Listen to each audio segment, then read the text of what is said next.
네, 감사합니다. 우리 성경 말씀 누가복음 15장 1절 말씀 한 절만 읽도록 하겠습니다.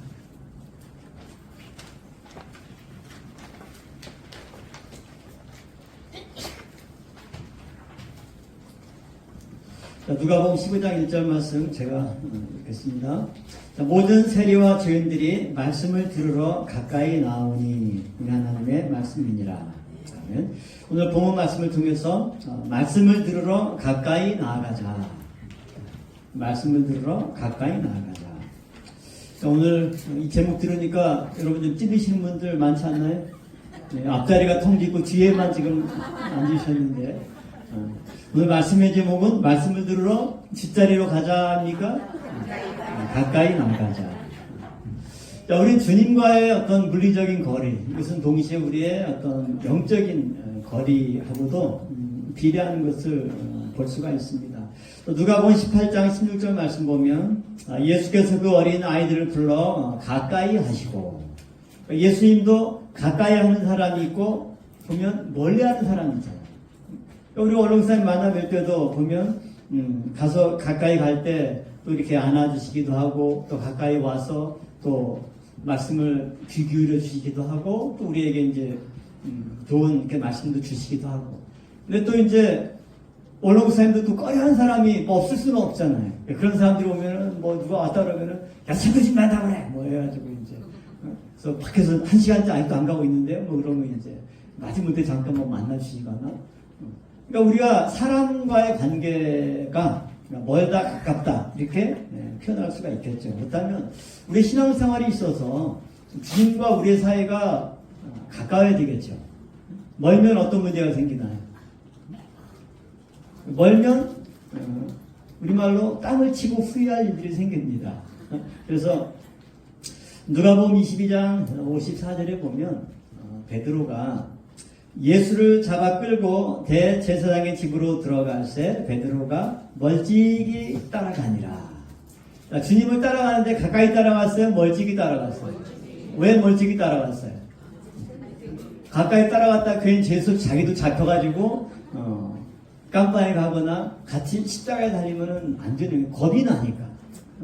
그러면 예수님께 3년 동안 그 많은 훈련과 사랑을 받았다면 제자된 도리로서 주님이 고난당할 때 가까이 가야 돼요? 아니면 멀찍이 따라가야 돼요? 가까이 가야 되겠죠. 근데 여러분 다 뒤에 앉습니까? 주님을 가까이 따라가야 되는데 멀찍이 따라가는 이유는 뭐냐면 관계를 아예 끊기는 그렇고, 가까이 가자니 위험부담이 너무 크고, 그러니까 멀찍이 따라가는 거는 하여튼 상황을 봐서 뭔가 다시 어떤 상황이 변수가 생기거나 좀 유리한 상황이 되면 그때 가까이 가서 아유 주님 고생 많았네요 뭐 이렇게 얘기를 할 거고. 근데 만약에 정말 어떤 문제가 생기면 어때요? 도망갈 수 있는 거리, 이게 멀찍이 따라가는 거 아닙니까? 근데 그 결과 베드로가 어떻게 됐어요?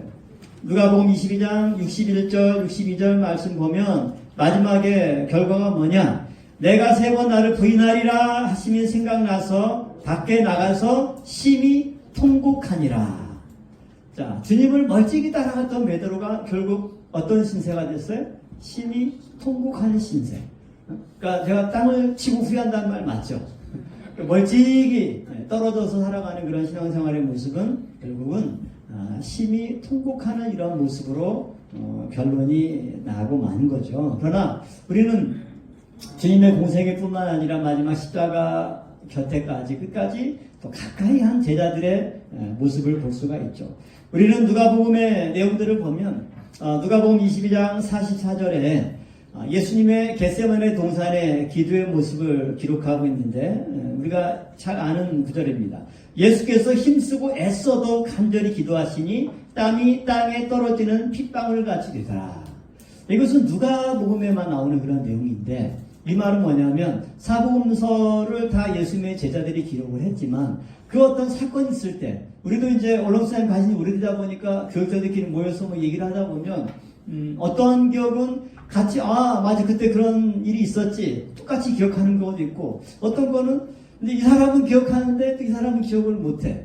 그 말은 뭐냐면 이 일이 있을 때 이 사람은 없었거나 아니면 좀 이렇게 뭐 있을 때 뭐 들고 있거나 그러니까 거리가 아니 멀었던 거죠. 근데 또 어떤 거는 이 사람은 기억하는데 이 사람은 기억하지 못하는 경우도 있고 그래요. 그러면 예수님의 겟세마네 동산의 기도의 내용들을 볼 때 예수님이 기도하는 모습은 우리가 멀리서도 좀 기도하고 계시구나. 근데 이분이 지금 어떻게 얼마나 열심히 기도하는지는 가까이 가지 않으면 알 수 있어요, 없어요?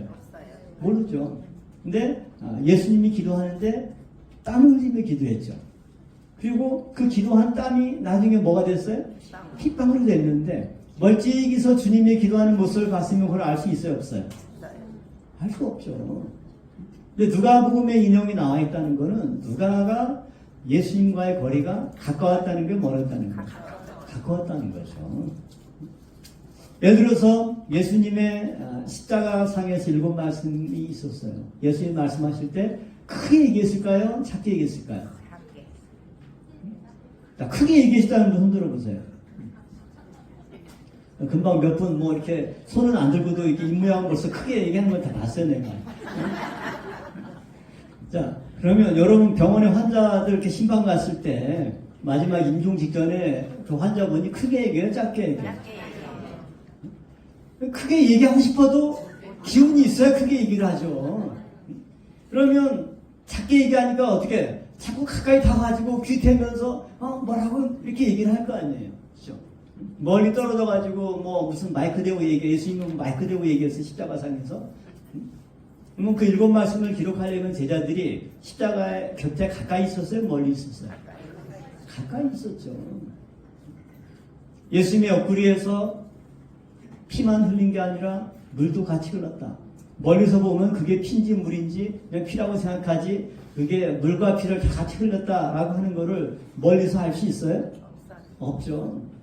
그러니까 주님의 이런 기록, 성경을 기록한 사복음서의 저자들의 예수님과의 거리, 가까웠어요? 멀었어요? 가까웠던 거죠. 가까웠을 때 주님이 무슨 말씀하시는지, 가까이 있으면 말씀하지 않아도 어때요? 눈빛으로 얘기하잖아요. 연애하는데 사람들이 말로만 해가지고 연애하나요? 사람들 많이 있을 때 일부러 말 안 해요, 서로. 안 사귀는 척 하면서. 그런데 어때요? 그냥 눈빛으로 다 말하잖아요. 근데 멀리 있으면 그 눈빛 알아들을 수 없잖아요. 가까이 있을 때 그 눈빛을 보면서 소통할 수가 있는 거죠. 그러므로 예수님의 제자 가운데 이처럼 베드로는 주님을 멀찍이 떨어져서 따라갔던 제자라면 반면에 사도 요한은 어떠한 제자였어요? 아예 주님의 품에 톡 안기운 사람이었죠. 그래서 요한복음 13장 23절 25절 말씀 보면 예수의 제자 중 하나 곧 그의 사랑하시는 자가 예수의 품에 의지하여 누웠는지라. 어떻게 했대요? 예수의 품에 누웠대요. 그러면 나머지 제자들은 예수님 대하는 게 조금 약간 거리감 있고 그래서 보고할 때만 또 해서 예수님 보고하러 왔습니다.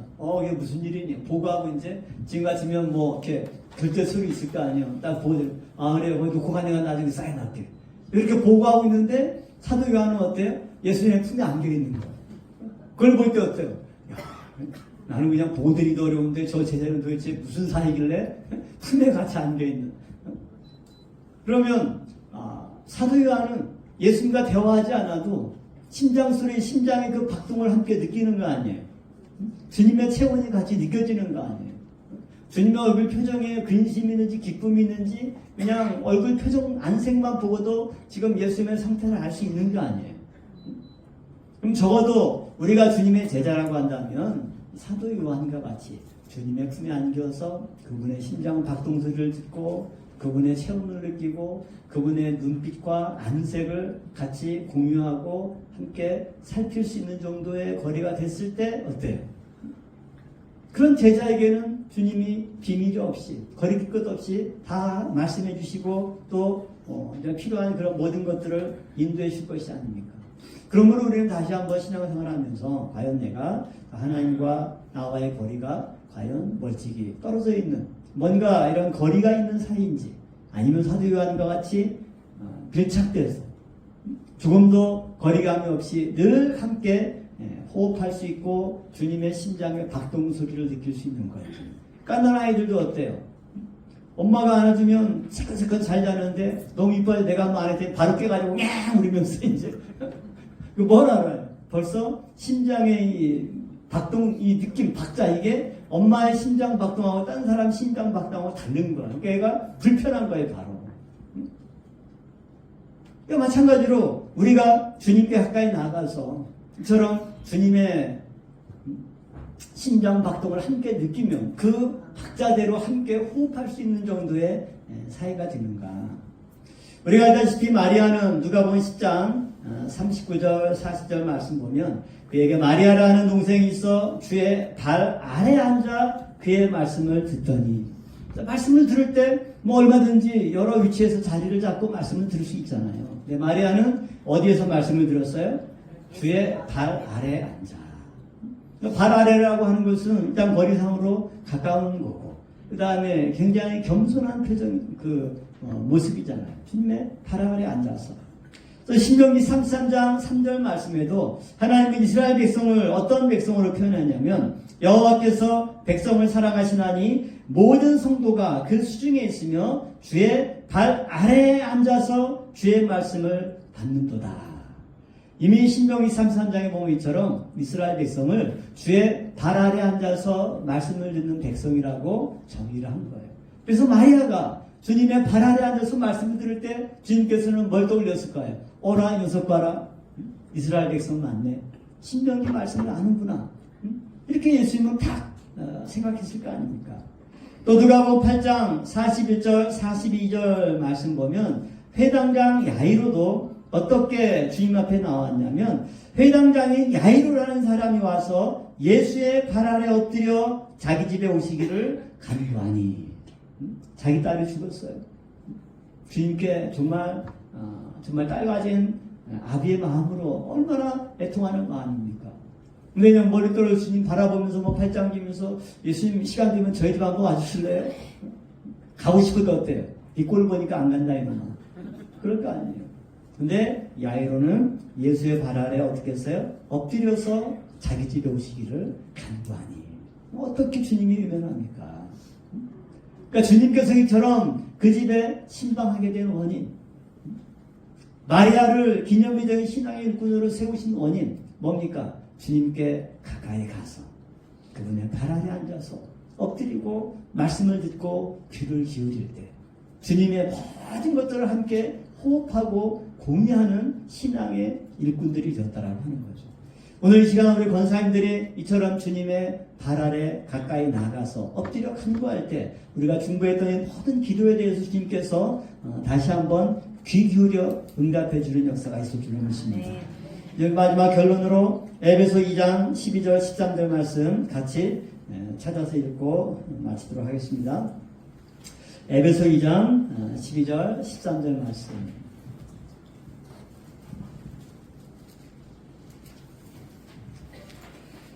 다 찾으셨나요? 찾으시고 같이 읽습니다. 2장 12절 13절. 자, 시작. 그때 너희는 그리스도 밖에 있었고 이스라엘 나라 밖의 사람이라. 약속의 언약들에 대하여 외인이요 세상에서 소망이 없고 하나님도 없는 자이더니 이제는 전에 멀리 있던 너희가 그리스도 예수 안에서 그리스도의 피로 가까워졌느니라. 아멘. 우리가 뜻으로 볼 때 이방인이 없고 그리스도 밖에 있던 사람 아닙니까 우리가. 그런데 전에 멀리 있던 너희가 그리스도의 피로 이제 어떻게 됐대? 그리스도와 함께 점점점 가까이 나가서 가까워졌다. 이렇게 말씀하고 있어요. 주께서 이처럼 어린아이, 야, 너 일로 가까이 와. 이렇게 해서 딱 안아주시지. 우리를 가까이 불렀습니다. 뭘로? 그리스도의 피로. 근데 가까이 있는 게 불편해가지고, 이렇게 자꾸 빼면서 베드로처럼 멀찍이 따라가다가, 뭔가 상황에 따라서 유리하면 좀 가까이 가고, 불리할 것 같으면 좀 더 멀찍이. 왔다 갔다 상황에 따라서 내가 조정한다라고 하면, 그런 사람은 어때요? 밖에 나가서 심히 통곡하는 걸로 끝나는 겁니다. 오늘 다시 한번 우리 말씀을 참고하는 가운데 특별히 어제부터 사순절이 시작됐는데 사순절의 기간은 주님께 가까이 나가는 기간이다. 이렇게 정의할 수가 있겠죠. 오늘 우리 주님의 발 아래 엎드려 말씀을 듣고 발 아래 엎드려 회당장 야이로와 같은 마음으로 하나님 앞에 간구할 때 우리의 모든 기도에 응답해 주시는 그런 귀한 역사가 있을 줄로 믿습니다. 기도하시겠습니다. 감사하신 아버지 하나님, 오늘도 이렇게 귀한 은혜의 시간, 우리 목요일 후에 권사님들 중보기도로 모이게 인도하심을 감사합니다. 오늘도 주시는 말씀을 통해서 주님께 가까이 나아가는 저희들 될 수 있도록 역사하여 주시옵소서. 주님과 영적인 거리가 날로 날로 가까워져서 과거에는 우리가 주와 더불어 멀리 있었더니 이제 그리스도의 피로 우리를 가까이 삼으신 하나님의 놀라우신 은혜 앞에 참으로 주님의 발 아래 엎드려 말씀을 듣고 기도하고 간구하는 저희들에게 역사하여 주시옵소서. 오늘도 여러 가지 많은 중보 기도의 제목들을 걸머쥐고 이 자리에 모였습니다. 아버지 하나님, 주님의 발 아래 엎드려 중보의 기도로 저희들 소원과 간구를 올릴 때 아버지 하나님 들어 응답하여 주시고 우리의 마음 가운데 흡족히 기쁨과 감사함으로 돌아가는 귀한 시간 될 수 있도록 역사하여 주시옵소서. 들 줄로 믿사옵고 맡겨오며 예수님의 이름으로 감사 기도를 쌓옵나이다.